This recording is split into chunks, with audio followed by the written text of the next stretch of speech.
അമൃത് Veni hair elixir presents daily news സായാഹ്ന വാർത്തകൾ powered by Pulimoottil silks KSFE. എന്താ ഒരു മൂഡ് ഓഫ്? ഇപ്പൊ മുടി വല്ലാതെ കൊഴിയുന്നുണ്ട്, അതാ തോന്നുന്നു. ഈസ്ട്രജന്റെയും വൈറ്റമിൻ ഡിയുടെയും കുറവാണ് മിക്ക സ്ത്രീകളുടെയും മുടി കൊഴിച്ചിലിന്റെ പ്രധാന കാരണം. അമൃത് Veni hair elixir for women സ്ത്രീകളുടെ മുടിയുടെ വളർച്ചയ്ക്കും ശക്തിക്കും അത്യാവശ്യമായ herbal ഈസ്ട്രജനാലും vitamin ഡിയാലും സമ്പുഷ്ടമാക്കിയതാണ് Amrit Veni hair elixir for women. നമസ്കാരം, ഞാൻ നീതു കൃഷ്ണ. ഡെയിലി ന്യൂസിന്റെ സായാഹ്ന വാർത്തകളിലേക്ക് സ്വാഗതം. ഇന്ന് മാർച്ച് 29 ശനിയാഴ്ച.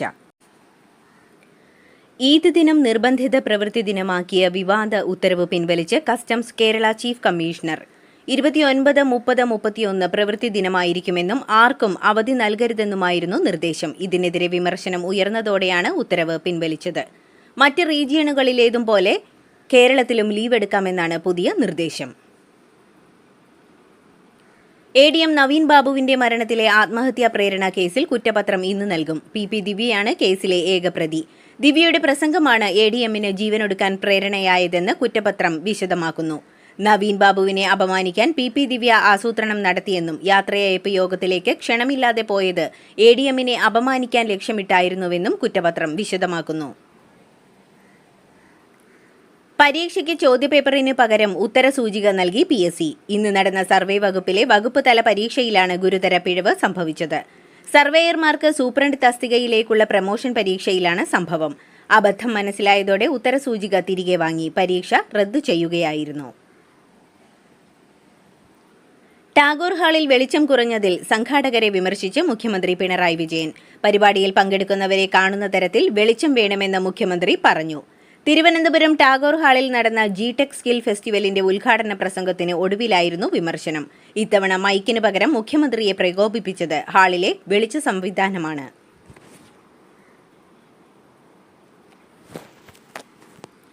കേരള സർവകലാശാലയിലെ MBA പരീക്ഷയുടെ ഉത്തരക്കടലാസുകൾ കാണാതായ സംഭവത്തിൽ നടന്നത് ഗുരുതര വീഴ്ച. ബൈക്കിൽ പോകുമ്പോൾ ഉത്തരക്കടലാസുകൾ നഷ്ടമായെന്നാണ് അധ്യാപകന്റെ വിശദീകരണം. പാലക്കാട് നിന്നുള്ള യാത്രയ്ക്കിടെ ഉത്തരക്കടലാസുകൾ നഷ്ടമായെന്നും മൂല്യനിർണ്ണയം നടത്തിയ അധ്യാപകൻ സർവകലാശാല അധികൃതരെ അറിയിച്ചു. അധ്യാപകനെതിരെ നടപടിയെടുക്കാനാണ് സർവകലാശാലയുടെ തീരുമാനം. കേരള യൂണിവേഴ്സിറ്റിയിലെ MBA വിദ്യാർത്ഥികളുടെ ഉത്തരക്കടലാസുകൾ മൂല്യനിർണ്ണയത്തിനായി കൊണ്ടുപോയ അധ്യാപകൻ നഷ്ടപ്പെടുത്തിയ സംഭവത്തിൽ പരീക്ഷാ വിഭാഗത്തിന്റെ അടിയന്തര യോഗം വിളിച്ച് കേരള സർവകലാശാല വൈസ് ചാൻസലർ. 1-ാം തീയതി അടിയന്തര യോഗം ചേരും. സംഭവത്തിൽ കർശന നടപടിയുണ്ടാകുമെന്നും VC ഡോക്ടർ മോഹൻ കുന്നുമ്മൽ അറിയിച്ചു. ഉത്തരക്കടലാസുകൾ നഷ്ടപ്പെട്ട വിഷയത്തിൽ പരീക്ഷാ കൺട്രോളറോട് മുഴുവൻ വിവരങ്ങളും അറിയിക്കാൻ നിർദ്ദേശം നൽകി. തിരുവിതാംകൂർ ദേവസ്വം ബോർഡ് യോഗത്തിൽ ഇനി ദേവസ്വം കമ്മീഷണറും പങ്കെടുക്കും. ബോർഡ് തീരുമാനങ്ങളിൽ കമ്മീഷണർമാർക്ക് പങ്കാളിത്തമില്ലെന്ന പരാതികളെ തുടർന്നാണ് നിയമ ഭേദഗതിക്ക് സർക്കാർ തീരുമാനിച്ചത്. ദേവസ്വം ബോർഡ് രൂപീകരിച്ച് 75 വർഷം പിന്നിടുമ്പോഴാണ് സർക്കാരിന്റെ നിർണായക തീരുമാനം.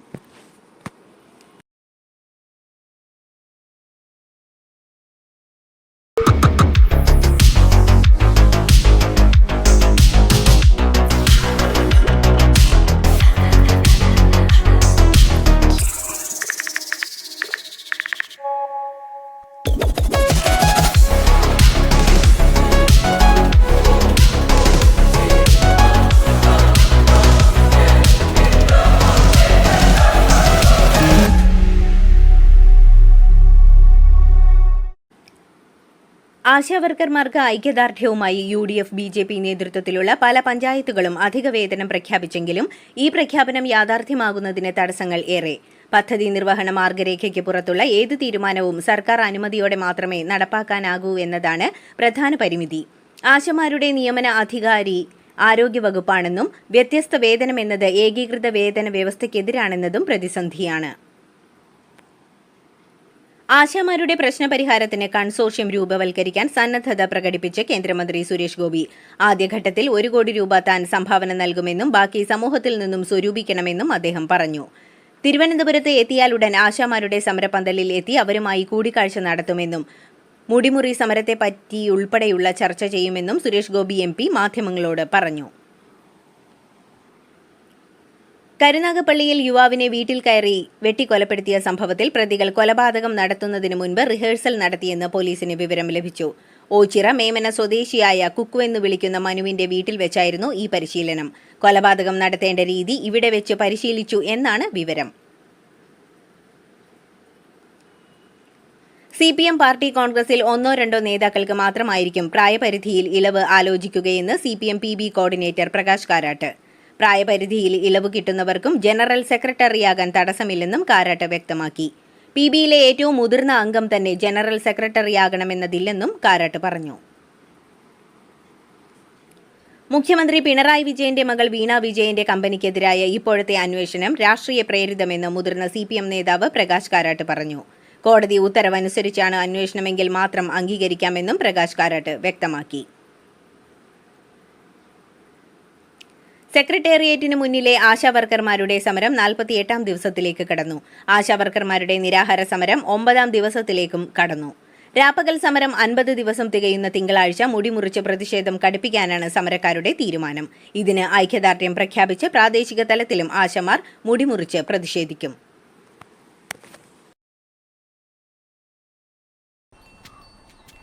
മോൾക്ക് ബർത്ത്ഡേ ഗിഫ്റ്റ് വാങ്ങണ്ടേ? ഷോപ്പിൽ കൊണ്ടുപോയി ഇഷ്ടമുള്ളത് വാങ്ങി കൊടുക്കാം. അപ്പൊ ഏട്ടൻ വരുന്നുണ്ടോ? ഗിഫ്റ്റ് കാർഡ് വരും. അതെ, ഓരോ ചിട്ടിയിലും ഒരാൾക്ക് 5000 രൂപയുടെ ഗിഫ്റ്റ് കാർഡ് സമ്മാനം. മെഗാ സമ്മാനമാണെങ്കിലോ പുതുപുത്തൻ ബെൻസ് കാർ. 2ാം സമ്മാനം ഇന്നോവ ക്രിസ്റ്റ, അതും 17 ഇത്തവണ സമ്മാനങ്ങളുടെ നക്ഷത്ര തിളക്കവുമായി KSFE ഗാലക്സി ചിട്ടികൾ. ഷൊർണൂർ കുളപ്പുള്ളിയിൽ വീണ്ടും തൊഴിൽ തർക്കം. CITU തൊഴിലാളികൾ മർദ്ദിച്ചതായി പ്രകാശ് സ്റ്റീൽസ് ആൻഡ് സിമന്റ്സ് കടമയുടമ ജയപ്രകാശ് ആരോപിച്ചു. 3 കെട്ടുകമ്പി വണ്ടികളിൽ കയറ്റുമ്പോഴാണ് തൊഴിലാളികൾ എത്തിയതെന്ന് ഉടമ പറഞ്ഞു. തന്നെ തള്ളിമാറ്റുന്നതിന്റെ ദൃശ്യങ്ങളും കടമയുടമ പുറത്തുവിട്ടു. അതേസമയം സിമന്റ് ലോഡ് ഇതര സംസ്ഥാനക്കാരെ കൊണ്ട് ഇറക്കുമ്പോഴാണ് തടഞ്ഞതെന്ന് CITU വ്യക്തമാക്കി.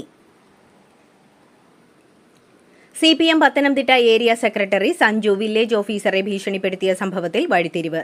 ഏരിയ സെക്രട്ടറിക്കെതിരെ ഒരു പരാതിയും ഇല്ലെന്ന് ഭീഷണി നേരിട്ട village officer Joseph George Pathanamthitta Aranmula police മാവേലിക്കരയിലെത്തി വില്ലേജ് ഓഫീസറുടെ മൊഴിയെടുത്തു. FIR രജിസ്റ്റർ ചെയ്തിട്ടില്ല. തിരുവനന്തപുരം വിമാനത്താവളത്തിലെ IB ജീവനക്കാരിയുടെ മരണത്തിൽ സാമ്പത്തിക ചൂഷണം നടന്നുവെന്ന ആരോപണവുമായി പിതാവ് മധുസൂദനൻ. മകളെ IB ഉദ്യോഗസ്ഥനായ മലപ്പുറം സ്വദേശി സാമ്പത്തികമായി ചൂഷണം ചെയ്തുവെന്നാണ് പിതാവ് ആരോപിക്കുന്നത്. ഫെബ്രുവരി മാസത്തെ ശമ്പളമടക്കം മലപ്പുറം സ്വദേശിയുടെ അക്കൗണ്ടിലേക്ക് മകൾ ട്രാൻസ്ഫർ ചെയ്തു നൽകി.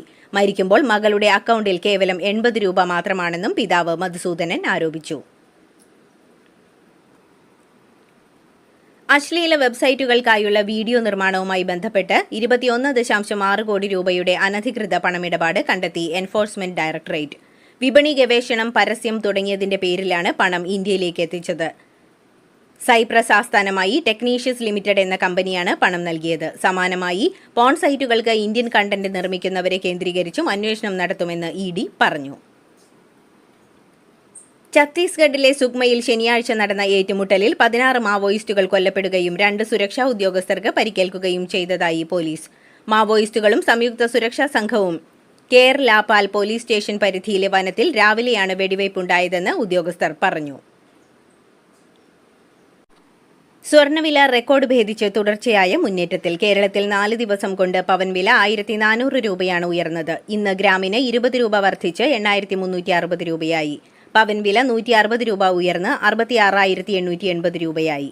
ഇന്നലെ കുറിച്ച പവന് 66,700 രൂപയെന്ന റെക്കോർഡാണ് ഒറ്റ രാത്രി കൊണ്ട് മറികടന്നത്. ഇതോടുകൂടി ഡെയിലി ന്യൂസിന്റെ ഇന്നത്തെ സായാഹ്ന വാർത്തകൾ സമാപിക്കുന്നു. ഡെയിലി ന്യൂസിനു വേണ്ടി വാർത്തകൾ വായിച്ചത് നീതു കൃഷ്ണ. DailyNewsLive.in വാർത്തകൾ വിരൽ തുമ്പിൽ.